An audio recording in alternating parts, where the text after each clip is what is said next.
dong kenalin, aku mahasiswa dari kampus Universitas Swadaya Gunung Jati semester 4. Di video kali ini aku akan sedikit membahas materi mengenai memperbaiki kompetensi. Tolong disimak videonya baik-baik ya. Bye. Memperbaiki kompetensi. Adapun beberapa konsep dan sejarah kompetensi. Lyle Spencer dan Sykes Spencer pada tahun 1993 menyatakan bahwa kompetensi adalah karakteristik dasar perilaku individu yang berhubungan dengan kriteria acuan, efektif dan atau kinerja unggul di dalam pekerjaan atau situasi. Lalu, Michelle Armstrong pada tahun 1994 menyatakan bahwa kompetensi adalah apa yang orang bawa pada suatu pekerjaan dalam bentuk tipe dan tingkat perilaku yang berbeda. Praktisi MSDM juga menyatakan kompetensi sebagai deskripsi dari karakteristik seseorang. Dan yang terakhir ada Margaret Dale pada tahun 2003 menyatakan bahwa kompetensi menggambarkan dasar pengetahuan dan standar kinerja yang dipersyaratkan agar berhasil menyelesaikan pekerjaan atau memegang suatu jabatan. Lalu yang selanjutnya ada komponen kompetensi. Ada 5 komponen utama dalam kompetensi. Yang pertama yaitu motivis atau motif menggerakkan, mengarahkan, dan menyeleksi perilaku terhadap tujuan atau kegiatan tertentu. Lalu yang kedua ada self-concept, yaitu sikap, nilai, dan citra diri seseorang. Yang ketiga ada traits atau karakteristik fisik dan respon konsisten terhadap berbagai situasi atau informasi. Lalu yang selanjutnya ada knowledge, yaitu pengetahuan atau informasi seseorang dalam bidang spesifik tertentu. Lalu yang terakhir ada skill atau kemampuan untuk melaksanakan tugas fisik tertentu atau tugas mental tertentu. Perlunya kompetensi itu diperbaiki. Nah, ada 7 determinan yang mempengaruhi atau membentuk kompetensi. Yang pertama itu ada kepercayaan dan nilai, yaitu kepercayaan dan nilai seseorang terhadap sesuatu sangat berpengaruh terhadap sikap dan perilaku seseorang.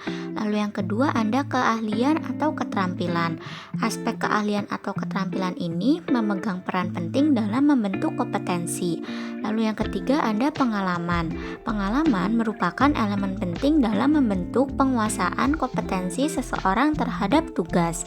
Lalu yang keempat ada karakteristik personal. Karakteristik kepribadian seseorang turut berpengaruh terhadap kompetensi seseorang. Lalu yang kelima ada motivasi. Motivasi seseorang terhadap suatu pekerjaan atau aktivitas akan berpengaruh terhadap hasil yang dicapai. Yang keenam ada isu emosional, yaitu hambatan dan blok emosional sering membatasi penguasaan kompetensi. Dan yang terakhir ada kapasitas intelektual. Kapasitas intelektual seseorang akan berpengaruh terhadap penguasaan kompetensi. Lalu yang selanjutnya ada tingkat perbaikan kompetensi. Terdapat 3 tingkatan dalam perbaikan kompetensi. Di antaranya yang pertama yaitu adalah mudah diperbaiki. Contohnya seperti mengembangkan orang lain, efisiensi produk, kerja tim, keahlian teknis, orientasi pelayanan, dan mengelola kinerja. Lalu yang kedua yaitu agak sulit diperbaiki. Contohnya seperti orientasi hasil, kualitas keputusan, pengaruh, penyelesaian konflik, dan pemikiran analisis kecerdasan organisasional. Lalu yang terakhir sulit diperbaiki.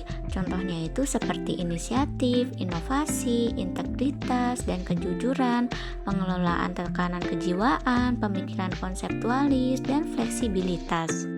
Adapun metode penilaian kompetensi, terdapat 3 alternatif untuk desain kompetensi. Di antaranya yang pertama ada desain studi terbaik atau klasik dengan menggunakan sampel. Lalu yang kedua yaitu desain studi pendek dengan panel ahli. Serta yang terakhir yaitu studi terhadap pemegang jabatan dan pekerjaan di masa depan. Menurut Spencer and Spencer, rancangan studi terbaik model kompetensi dengan menggunakan sampel yang terdiri dari 6 tahap, yaitu yang pertama, menetapkan kinerja efektif, lalu yang kedua, mengidentifikasi kriteria sampel, lalu yang ketiga, mengumpulkan data, setelah itu analisis data dan pengembangan model kompetensi, yang selanjutnya yaitu validasi model kompetensi, serta yang terakhir, mempersiapkan penerapan model kompetensi. Sekian video pembelajaran kali ini. Jangan lupa untuk like, komen, dan subscribe. Bye!